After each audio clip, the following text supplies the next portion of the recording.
Manifestation कुछ नहीं है। मैनिफेस्टेशन बस एक एविडेंस है कि जो आप सोचते हो, जो आपके डिज़ायर्स हैं, जो आपके ड्रीम्स हैं, वो बस एक आपके सामने आ जाते हैं रियलिटी बन के।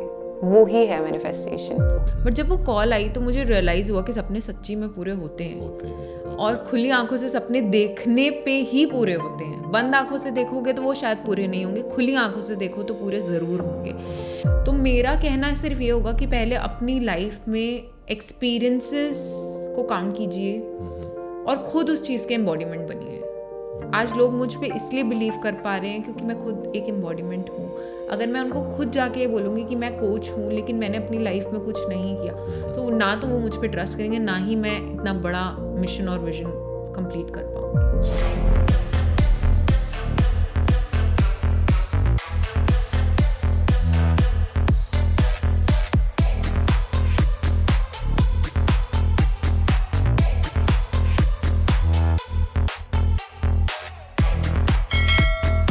Welcome to let's talk clarity podcast. और आज हमारे साथ में एक स्पेशल गेस्ट हैं, माइंडसेट एंड मैनिफेस्टेशन कोच सुकृति।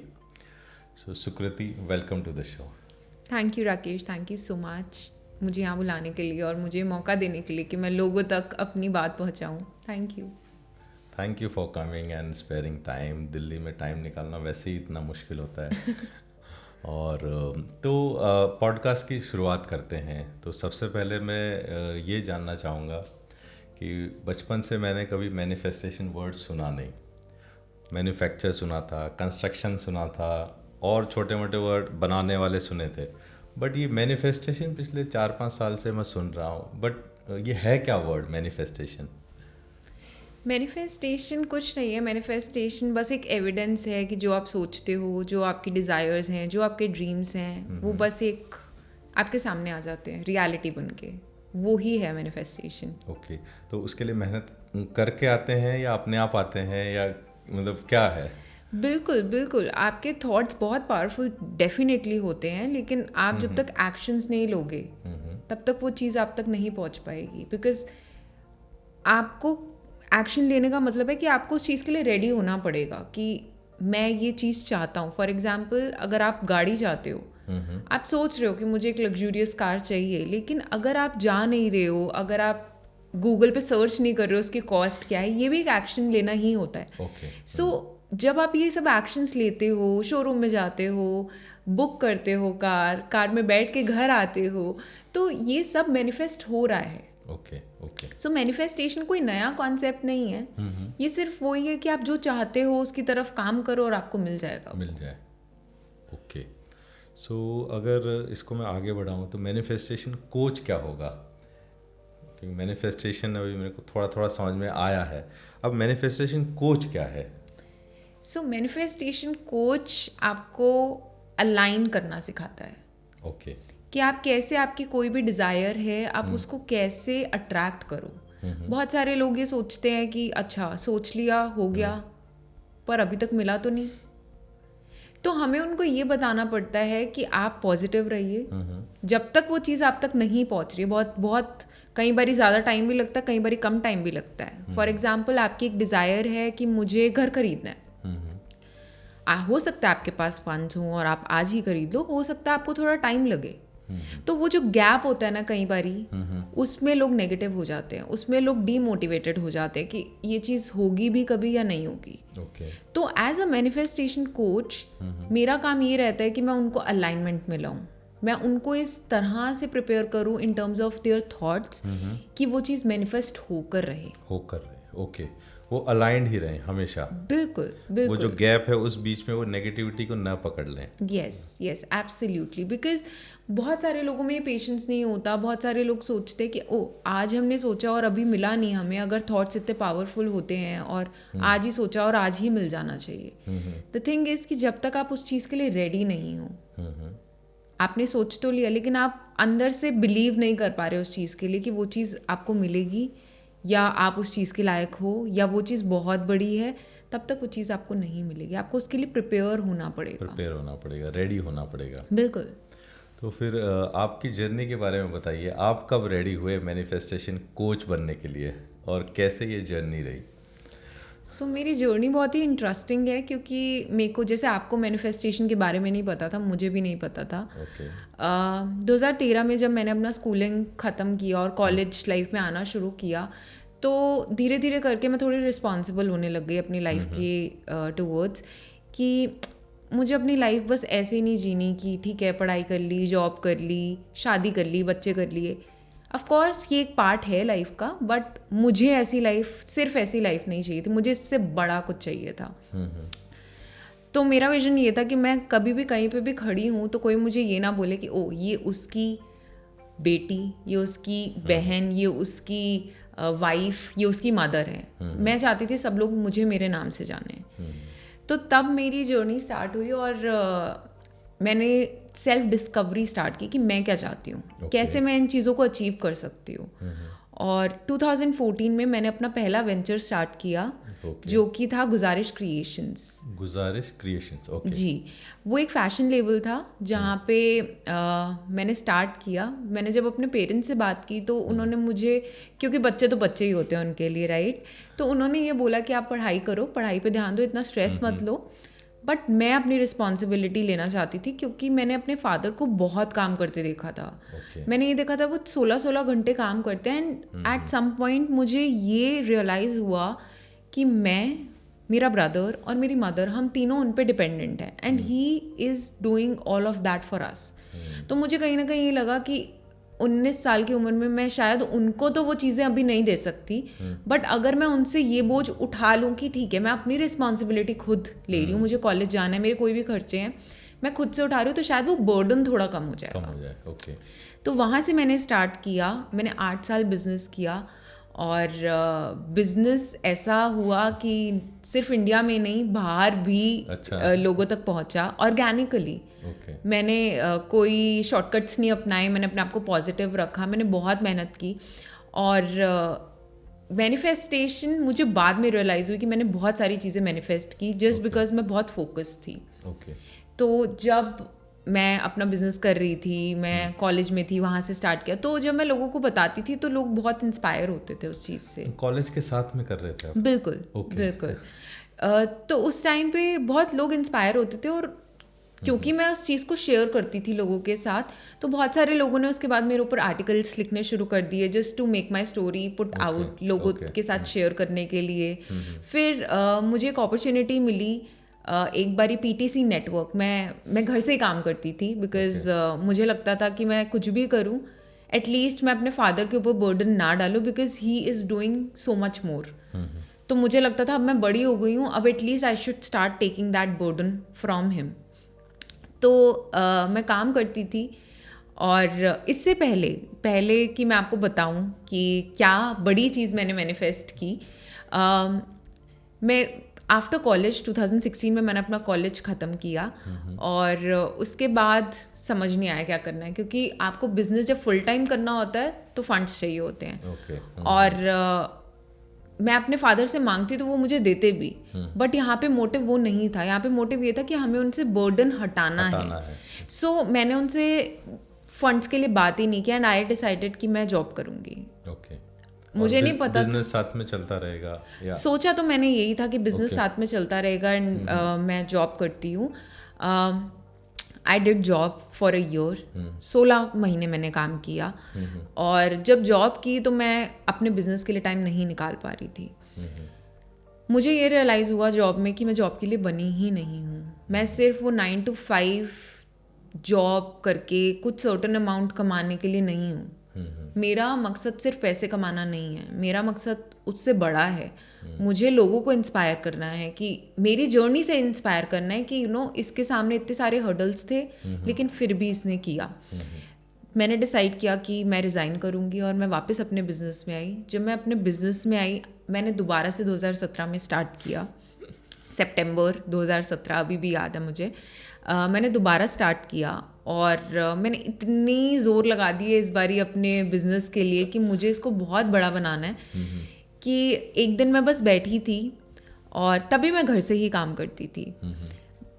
मैं बैठी थी और मुझे पीटीसी नेटवर्क से एक कॉल आता है और वहाँ की स्टाइलिस्ट, हेड स्टाइलिस्ट मुझे बोलती हैं कि आपकी हमने वेबसाइट देखी है। तब तक मैं वेबसाइट वगैरह ये चीज़ें मैंने तैयार की, बिकॉज़ अब मैं अपना माइंड मेकअप कर चुकी थी कि मुझे बिज़नेस ही करना है।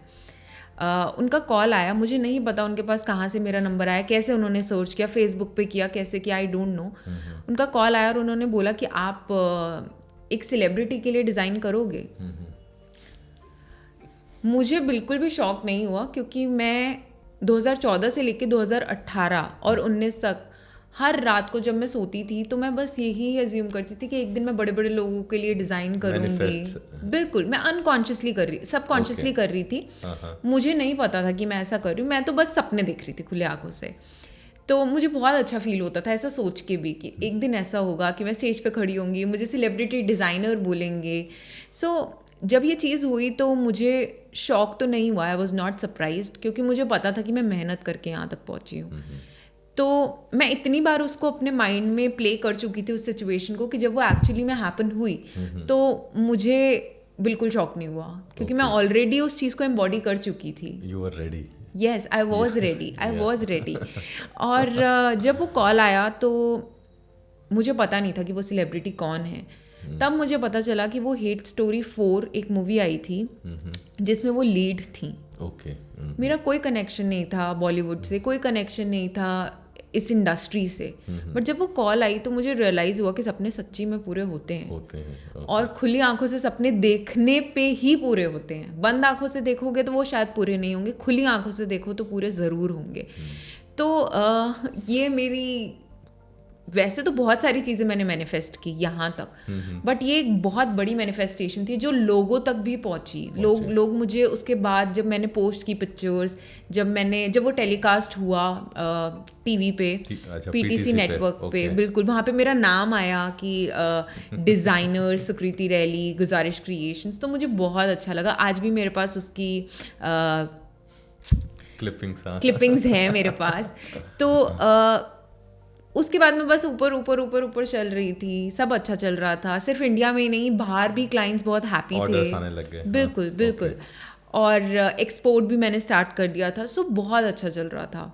फिर आया 2020। अब इस बिल्कुल पेंडेमिक।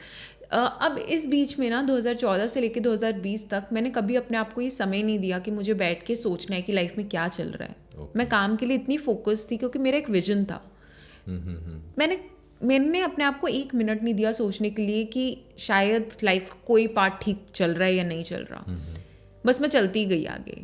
अब बाय डिफ़ॉल्ट 2020 में वो टाइम मुझे मिला, और जब वो टाइम मुझे मिला तो मुझे रियलाइज, पॉज मिला। बिल्कुल। और वो ज़रूरी था, मुझे लगता है कि वो बहुत ज़रूरी था, और वहीं से मेरा टर्निंग पॉइंट आया लाइफ में। अगर वो नहीं आता तो मैं कभी अपने आप को टाइम ही नहीं देती, मैं बस चलती रहती, मेहनत करती रहती, मैनिफेस्ट करती रहती सब कुछ। इस बीच मैंने बहुत सारी चीज़ें और जो मैनिफेस्ट की, मुझे इंटरव्यू के लिए बुलाया गया, मेरे ऊपर आर्टिकल्स लिखे गए मैगजीन्स में, मुझे एज अ डिज़ाइनर। यस बिल्कुल। सो बहुत सारी चीज़ें जो मैंने मैनिफेस्ट की, जो एक छोटा वर्जन जो मेरा था, जो सपने देखता था, उसको लग रहा था वाओ सही किया, इवन इफ बिल्कुल। और तब और कॉन्फिडेंस इसलिए आने लग गया क्योंकि पहले सिर्फ मैं खुद में विश्वास रखती थी, बाकी सब विश्वास करते भी थे, लेकिन क्योंकि जब तक आपको रिजल्ट नहीं दिखते तो कहीं ना कहीं एक डाउट क्रिएट रहता ही है लोगों के दिमाग में। आधे मन से सपोर्ट करते हैं। यस, करते ज़रूर है, लेकिन उनको लगता है अच्छा देखते हैं आगे कितना कर लेगी। तो उसके बाद लोग मुझे सपोर्ट करने लग गए। उसके बाद लोगों को ही समझ आ गया कि ये जो कर रही है बहुत अच्छा कर रही है, B it relatives, B it friends, B it colleagues, जो एक्स कलीग्स थे। सो मैं स्टार बन गई थी उनकी नज़रों में। अपनी नज़रों में तो मैं डे 1 से स्टार थी, क्योंकि मुझे पता था मैं मेहनत करूँगी तो मुझे सब मिलेगा। शायद आज नहीं मिलेगा, कल मिलेगा, कल नहीं परसों, लेकिन मिलेगा ज़रूर। तो वो कहते हैं ना कि देर हो सकती है लेकिन भगवान देकर ही रहता है आपको। तो मुझे इस चीज़ पे पूरा विश्वास था कि मुझे आज मिलेगा, कल मिलेगा, परसों मिलेगा, लेकिन मिलेगा ज़रूर। मेरे को फ़र्क नहीं पड़ता मुझे कितना टाइम लग जाए, मुझे मिलेगा ज़रूर। तो बस ये हुआ। और 2020 में जब बाय डिफ़ॉल्ट हम सबको ही रुकना पड़ा, तब मुझे बहुत ज़्यादा टाइम मिला सोचने के लिए कि लाइफ किस तरफ चल रही है और आगे क्या चाहती हूँ मैं लाइफ से। इससे पहले तो बस करियर ही था। फिर मुझे समझ आया कि मेरी पर्सनल लाइफ में बहुत सारे होल्स हैं। ओके सो मेरी पर्सनल लाइफ ठीक नहीं चल रही थी एंड मैंने कभी टाइम ही नहीं दिया खुद को। मैंने हमेशा ये सोचा ठीक है, होता है, चलता है, आगे बढ़ो, जैसे हमें सोसाइटी सिखाती है, आगे बढ़ो, बी स्ट्रॉन्ग, चलते रहो। यस। हाँ। और मैंने वो ही किया, बट वो चलने के चक्कर में मैंने बहुत सारा बैगेज इकट्ठा कर लिया। ओके। और सब ये गलती करते हैं कि हम एक दूसरे की सुन के आगे बढ़ जाते हैं, हम अपने इमोशंस पे ध्यान नहीं देते, हम बिल्कुल ध्यान नहीं देते कि क्या चल रहा है हमारी लाइफ में। अपनी बॉडी की नहीं सुनते हैं। बिल्कुल दैट्स ट्रू। एंड मैंने अपनी सारी एनर्जी चैनलाइज कर दी थी अपना करियर बनाने में। मैंने सोचा कि ठीक है, पर्सनल लाइफ इतनी इंपॉर्टेंट नहीं है, बट तब मुझे रियलाइज़ हुआ there has to be a balance between your personal life and professional life. तब मैंने ये रियलाइज़ किया मुझे एंजाइटी होती है। और एंजाइटी इस लेवल की हो गई थी कि मैं रात को सोती थी तो मैं सो नहीं पाती थी, मेरे दिमाग में थॉट्स लगातार चल रहे और वो थॉट्स इतने लाउड थे कि वो मुझे सोने नहीं देते थे। बिजनेस के थॉट्स, पर्सनल लाइफ के थॉट्स कि आगे क्या चलेगा।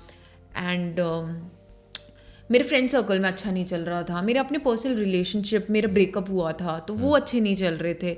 सो वो सब इतना ज़्यादा एक्यूमुलेट हो गया कि मैं नहीं भी चाहती थी तो भी मुझे उस तरफ जाना पड़ा कि इसको अब सीरियसली देखना पड़ेगा। नजरअंदाज नहीं करना नहीं है। ये एक एस्केप कर रही थी मैं इतने सालों से कि अच्छा बिजी चलो होके। हाँ बिल्कुल, मैं अपनी चैनलाइज कर रही थी एनर्जी, ठीक है आगे देखेंगे, बट वो एंजाइटी में बदल गई। और जब वो एंजाइटी में बदल गई तो मेरी हार्ट बीट इतनी तेज़ होती थी कि मैं रात को सोती थी तो मेरे को अपना दिल बाहर आता फील होता था, इतना तेज़ धड़कता था। मैं सबसे एक्सप्रेस करने की कोशिश कर रही थी कि मेरे से बात करो या मेरे सुनो। को हाँ, क्योंकि एंजाइटी एक ऐसी चीज़ होती है जिसमें आपके बहुत सारे इमोशंस होते हैं। एक टाइम पे आप खुद को बोलोगे नहीं कुछ ऐसा है नहीं, दूसरे टाइम पे आप बहुत सारे इमोशंस फील करोगे। हाँ बिल्कुल, ऐसे और ऐसे, अप एंड डाउन, और इमीडिएटली होता है सही। बहुत, क्योंकि anxiety is nothing but you feeling all sort of emotions together, positive भी नेगेटिव भी। तो आपको ये समझ नहीं आता कि कौन से वाले ठीक है, आप कंफ्यूज हो जाते हो। तो मैं एक्सप्रेस करने की कोशिश करती थी। पहले मैंने अपने दोस्तों के साथ कोशिश की क्योंकि मैं अपनी फैमिली तक नहीं आना चाहती थी, मैं नहीं उनको परेशान करना चाहती थी। मैंने अपने दोस्तों से बात करने की कोशिश की बट उन्होंने समझा नहीं और उन्होंने उसको मेरे अगेंस्ट यूज़ किया। और वो चीज़ और ऐड ऑन हो गई, उसकी वजह से मेरी एंजाइटी लेवल और बढ़ गया। क्योंकि मैं ये समझ ही नहीं पाई कि मैं शायद कुछ गलत कर रही हूँ लोगों के साथ। मतलब वो एंजाइटी ऐसी हो गई थी कि मैं खुद को ही डाउट करने लग गई थी कि मैं लोगों के साथ गलत कर रही हूँ, इसलिए लोग मेरे साथ ऐसे करते हैं। तो उसके बाद मुझे रियलाइज़ हुआ कि एक दिन ऐसा आया 2020 और 2021 में कि मेरे फादर से बहुत ज़्यादा आर्ग्यूमेंट हो गई। और आर्ग्यूमेंट में मैं अपने लेवल से बाहर चली गई और मुझे खुद को ही अपने ऊपर शर्म आने लग गई कि मैंने ऐसे क्यों बोला उनसे, मैंने अपनी आवाज़ क्यों ऊंची की। और उस दिन मैं बर्स्ट आउट हो गई और उस दिन मैंने उनको बताया कि मेरी पर्सनल लाइफ में ये सब चल रहा है, मैं इतने टाइम से कोशिश कर रही थी कि आप लोग समझो बट आप नहीं समझ पाए, जो कि उनकी गलती नहीं है क्योंकि वो भी अपनी लाइफ जी रहे हैं। जैसे मेरी लाइफ में स्ट्रगल्स आती हैं उनकी लाइफ में भी आ रही है। जैसे मैं उनके साथ शेयर नहीं करना चाहती क्योंकि उनके ऊपर बर्डन आएगा, वो अपनी नहीं हमारे साथ शेयर करना चाहते, वो कोशिश कर रहे हैं कि वो खुद सॉर्ट करें हाँ। जैसे मैं कोशिश कर रही थी कि मैं खुद सॉर्ट करूं। बट ये मेरे अंदर डर था कि वो नहीं समझ पाएंगे और शायद इसलिए मैंने ट्राई भी नहीं किया कभी अपनी फैमिली से बात करने का कि मेरी पर्सनल लाइफ में ऐसा हुआ है।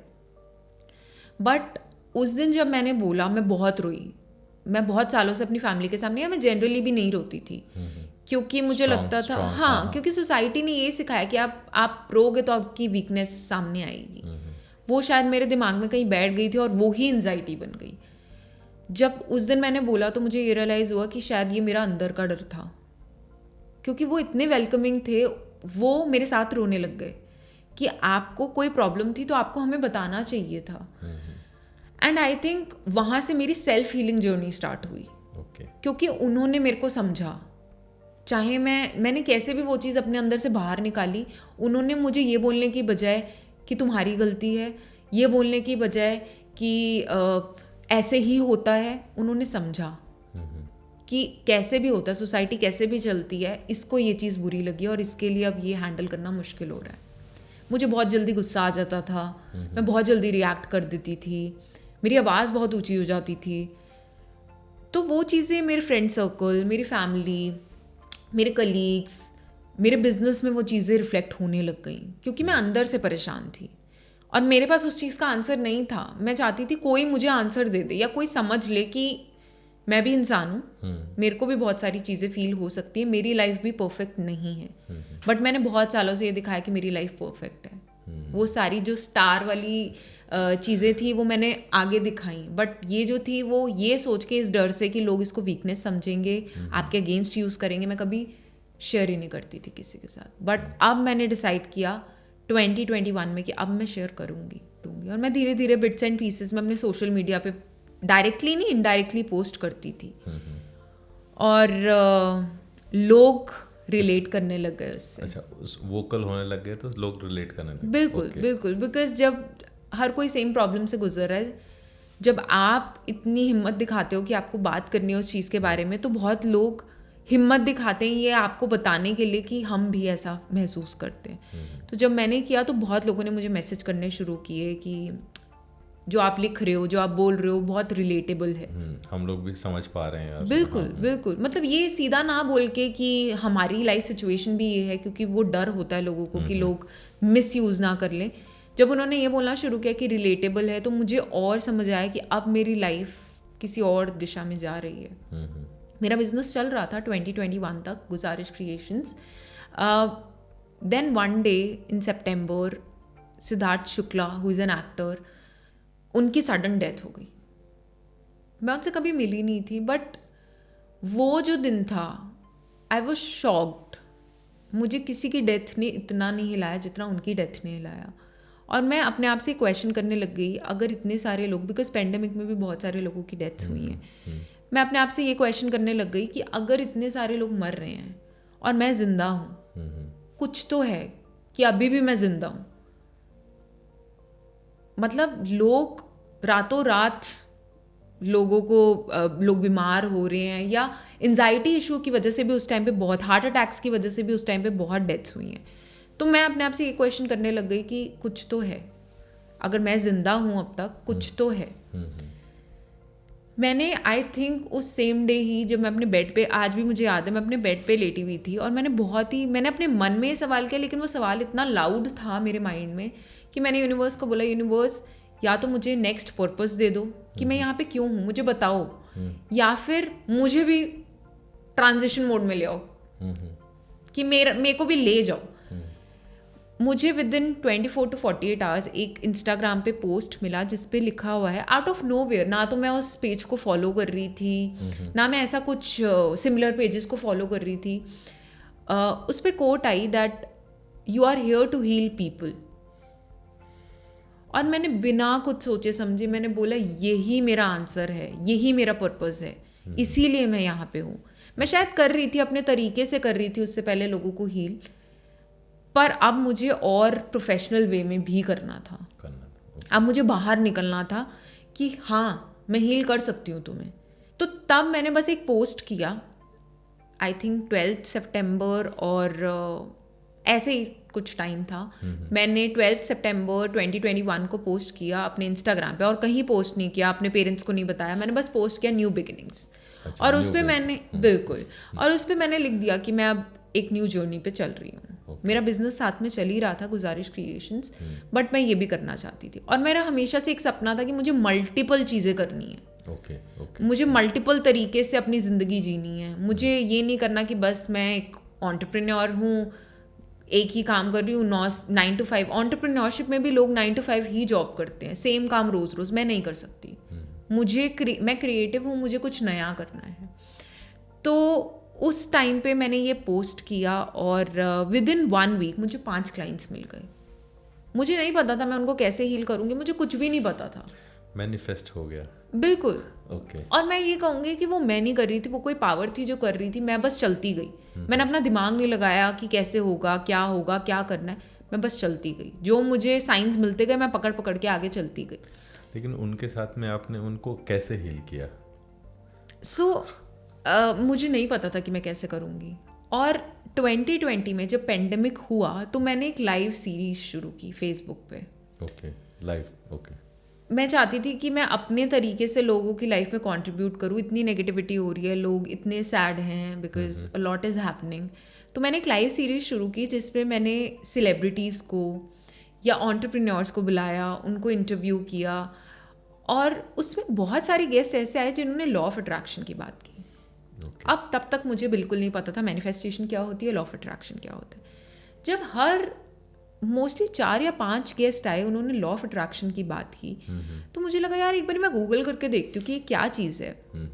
जब मैंने गूगल किया तो मुझे समझ आया, ओह मैं तो 2013 से ये चीज़ें कर रही हूँ, अब ये मैं लोगों को सिखा सकती हूँ।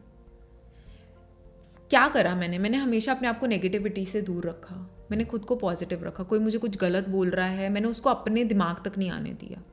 मैंने अपनी बॉडी लैंग्वेज से भी उनको आंसर नहीं दिया। मैंने बोला अच्छा बोल रहे हो, कोई बात नहीं, टाइम के बाद तुम्हें आंसर खुद मिल जाएंगे।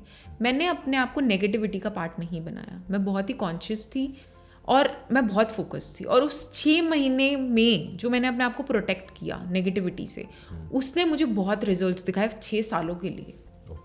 अब वो टाइम था कि मुझे लोगों के साथ ये चीज़ शेयर करनी थी। तो जब मैंने इन लोगों से बात करनी शुरू की, प्राइवेट कोचिंग ली मैंने, 1-to-1, यस 1-to-1 जूम पे की मैंने। जब मैंने ये करनी शुरू की तो मैंने कुछ नहीं किया, मैंने उन लोगों को सुना कि आप बोलो क्या बात करनी है आपको। मैंने कोई गाइडेंस पहले सेशन में कभी किसी को गाइडेंस नहीं दी। मैंने सिर्फ समझा कि कहाँ पे क्या प्रॉब्लम है और क्या चाहते हैं वो। आधी प्रॉब्लम तो वहीं सॉल्व हो गई जहाँ पे मैंने उनको सोल्यूशन ना दे के उनको पहले हेल्प किया कि तुम रिलीज करो, कंफर्ट करो। हाँ, यस जो भी चीज़ें हैं हमें ये तो लगता है ना कोई हमारी सुन ले। तो मैंने उन्हें वो I lent my ear to them that I am here to listen, I will not जज यू। Super powerful. और उस टाइम पे मैं खुद हील होना चाह रही थी, मैं खुद अपनी एंजाइटी इशू से डील कर रही थी। बट जब मैंने फर्स्ट सेशन लिया, वो लेडी बहुत डिप्रेशन में थी, वो मेरी सर्विसेज भी अफोर्ड नहीं कर पा रही थी। बट मैं एक चीज़ में बहुत श्योर थी कि मैं ये काम फ्री में नहीं करूँगी, क्योंकि एनर्जी एक्सचेंज, मैं अपनी पॉजिटिव एनर्जी, एंजाइटी मुझे हुई ही इसलिए क्योंकि मैंने अपनी पॉजिटिव एनर्जी इतनी ज़्यादा दे दी और दूसरे की नेगेटिव ले ली। हम कभी भी किसी से भी बात करें, कुछ भी कर रहे हैं, एनर्जी एक्सचेंज होता है। सो इस बारी मैं बहुत श्योर थी कि मैं ये काम फ्री में नहीं करूँगी। कुछ गलत नहीं है इसमें। मैंने मनी को ये नहीं बोला कि मैं पैसे कमाने के लिए कर रही हूँ, पर मैं अपने दिमाग में कहीं पे भी ये नहीं लाना चाहती थी यार लोग बस मेरा फ़ायदा उठा के चले जाते हैं। मुझे ये एक अपने आप को रीज़न देना था कि लोग मेरा फ़ायदा उठाने नहीं आए हैं, अब की बार लोग मुझे वैल्यू कर रहे हैं और मैं उनको सोल्यूशन दे रही हूँ। बहुत सारे हीलर्स ये करते हैं कि फ्री में करते हैं अपने आप को। मैं अंडर वैल्यू भी नहीं बोलूँगी, मैं कहूँगी कि मैं अपने आप को प्रोटेक्ट करना चाहती थी। मैं हेल्प भी करना चाहती थी लोगों की, लेकिन मैं अपने आप को प्रोटेक्ट भी करना चाहती थी कि अगर लोग सेशंस में आ रहे हैं, मैं 1 घंटा लगा रही हूँ, जब आप बार बार करते हो और आपको इनपुट आप दे रहे हो और आउटपुट आपको कुछ नहीं मिलता ना, आप एक टाइम के बाद छोड़ देते हो। मेरे को छोड़ना नहीं था, मेरा लॉन्ग टर्म विजन था। तो मुझे ये पता था कि अगर मैं फ्री में करूँगी, लोग तो बहुत सारे आ जाएंगे, बट मैं वो लॉन्ग टर्म नहीं कर पाऊँगी। और मैं यहाँ पे लॉन्ग टर्म के लिए थी। और फ्री का मतलब सेशन के लिए लोगों को भी जो है ना सीरियसनेस नहीं आती है। बिल्कुल बिल्कुल। तो मुझे ये था कि नो टू फ्री सेशंस। मैंने बिल्कुल स्टार्टिंग में भी किसी को फ्री सेशंस नहीं दिए। फिर जैसे जैसे लोग आए, मैंने उनकी बातें सुनी। किसी का डिप्रेशन में है, कोई रेप विक्टिम है, कोई मतलब इतनी सारी चीज़ें लोग, तब मुझे ये समझ आया कि लोग अपने अंदर कितनी सारी चीज़ें दबा कर रखते हैं, छुपा के रखते हैं। बिल्कुल।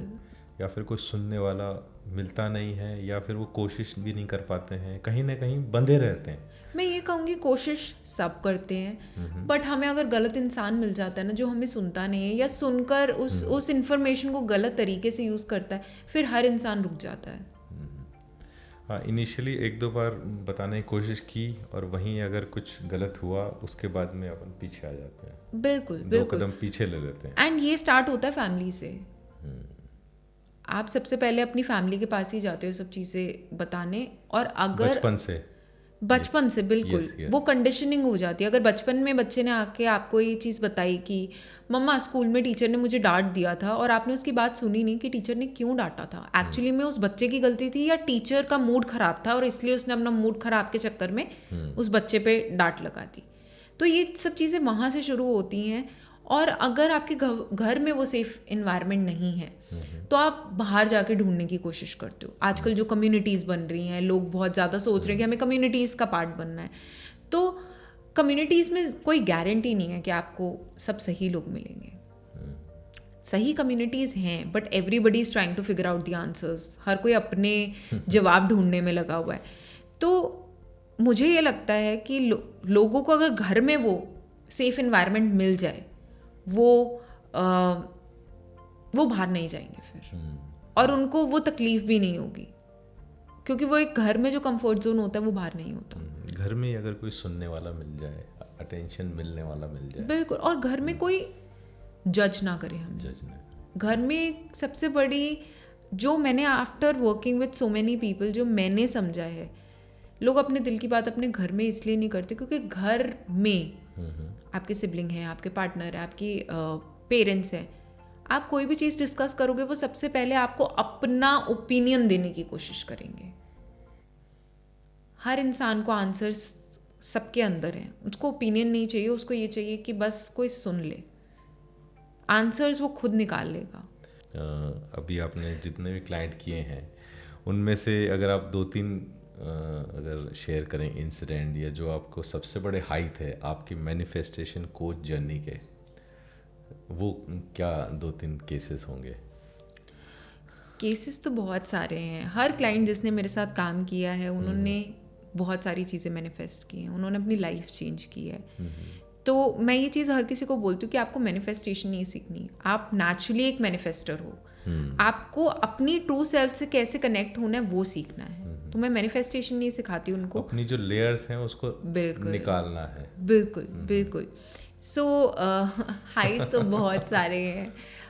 अगर मैं बताऊं तो जब मैंने स्टार्ट किया था सितंबर 2021 में, अक्टूबर 2021 में मेरे पास एक लेडी ने कनेक्ट किया who was in US and she was trying to conceive. वो प्रेग्नेंट होने की कोशिश कर रही थी 7 सालों से और वो नहीं हो पा रही थी। ओके। उनको कोई प्रॉब्लम समझ नहीं आ रही थी कि क्या ऐसी प्रॉब्लम है कि मैं नहीं कंसीव कर पा रही हूँ। यूएस जहाँ की बेस्ट मेडिकल फैसिलिटीज़ हैं। यस। और ऐसे ही इंस्टाग्राम पे, मुझे नहीं पता, मैं उनको कभी, मैं नहीं जानती थी उससे पहले कि वो एग्जिस्ट करती है, वो नहीं जानती थी कि मैं एग्जिस्ट करती हूँ। और एक दिन उन्होंने बस मुझे टेक्स्ट किया कि सुकृति आप मुझे इस चीज़ में हेल्प कर सकते हो। और मैं बहुत कॉन्फिडेंट थी, मुझे नहीं पता था कि मैं कैसे करूँगी, बट मैं बड़ी कॉन्फिडेंट थी कि मैं करूँगी। ओके। मुझे सक्सेस स्टोरी चाहिए। तो मैंने उनको बोला कि आप 15 मिनट के लिए कॉल पे आओ, मेरे साथ बात करते हैं कि आपकी क्या प्रॉब्लम्स हैं और क्या सिचुएशन है आपकी, और उसके बाद मैं आपको बताऊंगी कि हम आगे काम करेंगे या नहीं। हमने कॉल पे बात की। मैंने उनको वीडियो कॉल बोला था बट हमने फ़ोन कॉल पे बात की। जब हमने फ़ोन कॉल पे बात की, ना उन्होंने मुझे देखा था ना मैंने उनको, हम दोनों कन्विंस थे कि हम दोनों काम करेंगे इस चीज़ पे, और हम दोनों मैच हो गई। बिल्कुल बिल्कुल। और हमने काम किया। October, if I am not wrong, October end में उन्होंने कंसीव कर लिया। Within 1 month? Within 4 weeks. Yes. उन्होंने कंसीव कर लिया। आई एम नॉट, हाँ मतलब इट्स ईदर 2021 और 2022, क्योंकि मेरे पास 2 सक्सेस स्टोरीज हैं, तो मे बी मैं डेट्स को मिक्स ना कर रही हूँ। ईदर 2021 और 2022, most likely it's 2021। So when you started the journey? Yes, वो मेरे फर्स्ट 5 क्लाइंट्स में से थी। Okay. तो जब उन्होंने कंसीव किया तो मुझे बहुत अच्छा लगा। ये एक सक्सेस स्टोरी है मेरी। दूसरी सक्सेस स्टोरी अगेन एक और वुमेन थी, सेम सक्सेस स्टोरी। उन्होंने अभी कुछ महीने पहले ही एक बेबी बॉय को जन्म दिया है, और बहुत सारी हैं। किसी एक क्लाइंट थे जिन्होंने $5,000 विद इन 48 आवर्स मैनिफेस्ट किए। 48 आवर्स? यस। एक और क्लाइंट थे मेरे जिन्होंने विद इन 2 hours उन्होंने मेरे को ज्वाइन किया, और 2 घंटे के अंदर अंदर उनको 1.5 लाख रुपए जो उनके फंसे हुए थे बहुत टाइम से, जो उनके नहीं आ रहे थे, विदाउट रिमाइंडर वो उनके बैंक अकाउंट में आए जिस पार्टी ने पे करना था। तो ऐसी ऐसी सक्सेस स्टोरीज हैं। तो सुकृति, यहाँ पे मैं ये पूछूंगा कि हम लोग पॉडकास्ट करते हैं, कभी रेकी हीलर को बुलाते हैं, साउंड हीलर को बुलाते हैं, बहुत सारी मॉडलिटीज़ हैं, होपोनोबो कुछ हैं, मैं बोल भी नहीं पा रहा हूँ। तो आप किस मॉडलिटी पे काम करती हैं? मेरी मॉडलिटी कोई भी नहीं है इनमें से। मेरी मॉडलिटी सिर्फ एक है, क्वांटम मैग्नेटिज्म मेथड। ये वो मेथड है जहाँ पे सारी चीज़ें मैं इजी करती हूँ। ओके। और ये मेथड आपने खुद ने बनाया? बिल्कुल, जो चीज़ें मेरे लिए काम की हैं, और मैंने कभी किसी हीलर के साथ काम नहीं किया। मैंने डेफिनेटली, मेरी एक फ्रेंड है, जब मुझे लगा कि मुझे उनसे बात करनी है, उन्होंने मुझे बहुत सपोर्ट किया, मैंने उनसे बात की है, बट मैंने ऐसे कोई भी मॉडलिटी नहीं यूज़ की अपने आप को हील करने के लिए। तो दूसरों को हील करते हुए यू बिल्कुल योरसेल्फ। बिल्कुल, बिकॉज हम सब spiritually, there is a law of oneness, everything is connected. Yes. So मैं अगर खुद को हील करना चाहती हूँ तो मैंने दूसरों को हील करना शुरू किया, मैंने उनमें खुद को देखना शुरू किया, और विद प्रोटेक्शन, कि मैं उनको इतना ज़्यादा हील ना कर दूँ कि मैं खुद को नेगेटिव करती जा रही हूँ। तो अपनी जर्नी को भी साथ साथ पैरेलली लेकर चली मैं, और उनको भी लेकर चली। तो जैसे जैसे वो हील होते गए, जैसे जैसे वो हंसते गए, मैं भी मुस्कुराती गई साथ साथ, और मैं भी हील होती गई। ओके। सो जो आपने सवाल पूछा कि मेरी क्या मॉडलिटी, मैं चीज़ों को ईजी बनाती हूँ, मैं लोगों को उनके ट्रू सेल्फ तक पहुँचाती हूँ ईजी वे से। मैं उनको कोई रिचुअल्स, कोई कुछ टेक्निक्स नहीं देती हूँ। I exchange energy. तो इसमें अब मैं एक आपसे आखिरी सवाल पूछूंगा। If someone is just graduating या फिर जस्ट स्कूलिंग पास की है, ही और she wants to become manifestation coach, तो उसको क्या करना चाहिए? उसको मेरे हिसाब से तो सबसे पहले लाइफ के एक्सपीरियंसेस को काउंट करना चाहिए, कैसे वो बाहर निकले उन चीज़ों से, और कैसे उन्होंने अपनी लाइफ में, उनको एक एम्बॉडीमेंट बनना है। कि मैं आज अगर किसी को कुछ सिखाती हूँ कि आप ये चीज़ ऐसे मैनिफेस्ट कर सकते हो, मैं पहले खुद एम्बॉडीमेंट हूँ उस चीज़ की, कि मैंने कैसे उस चीज़ को मैनिफेस्ट किया अपनी लाइफ में। सो मैं ये कहूँगी कि कोच अगर आपको बनना है, कोच सिर्फ पैसे कमाने के लिए मत बनिए, बिकॉज बहुत सारे लोग पैसे कमाने के लिए कर रहे हैं। ऑफ कोर्स पैसा इन्वॉल्व होगा उसमें। बहुत सारे कोच अब आजकल दिख रहे हैं, ऑनलाइन भी दिख रहे हैं, यूट्यूब में भी दिख रहे हैं। तो वो डिपेंड करता है कि अगर आप सिर्फ पैसे कमाने के लिए इस इंडस्ट्री में हो तो आप ज़्यादा टाइम नहीं टिकोगे। अगर आप एक इम्पैक्ट क्रिएट करने के लिए हो इस इंडस्ट्री में, मूवमेंट क्रिएट करना, बिल्कुल, तो डेफिनेटली आपको पैसा भी मिलेगा और आप वो इम्पैक्ट भी क्रिएट कर सकते हो। तो मेरा कहना सिर्फ ये होगा कि पहले अपनी लाइफ में एक्सपीरियंसेस को काउंट कीजिए और खुद उस चीज़ के एम्बॉडीमेंट बनिए। आज लोग मुझ पे इसलिए बिलीव कर पा रहे हैं क्योंकि मैं खुद एक एम्बॉडीमेंट हूँ। अगर मैं उनको खुद जाके ये बोलूँगी कि मैं कोच हूँ लेकिन मैंने अपनी लाइफ में कुछ नहीं किया, तो ना तो वो मुझ पे ट्रस्ट करेंगे, ना ही मैं इतना बड़ा मिशन और विजन कंप्लीट कर पाऊँगी। यस। सो सुकृति, इस पूरे डिस्कशन में वो एनर्जी और वो जो आपने ऑथेंटिकली सब बताया, मतलब आई कुड रियली फील, और मैं आपको अपनी तरफ से बहुत बहुत बधाइयाँ देना चाहूँगा कि ये 400, 4000, 4 लाख और 4 मिलियन तक पहुँचे। Thank you. ये मुझे ज़रूर चाहिए, और मुझे और लोगों तक पहुँचना है और लोगों को हील करना है, मैनिफेस्टेशन में हेल्प करनी है।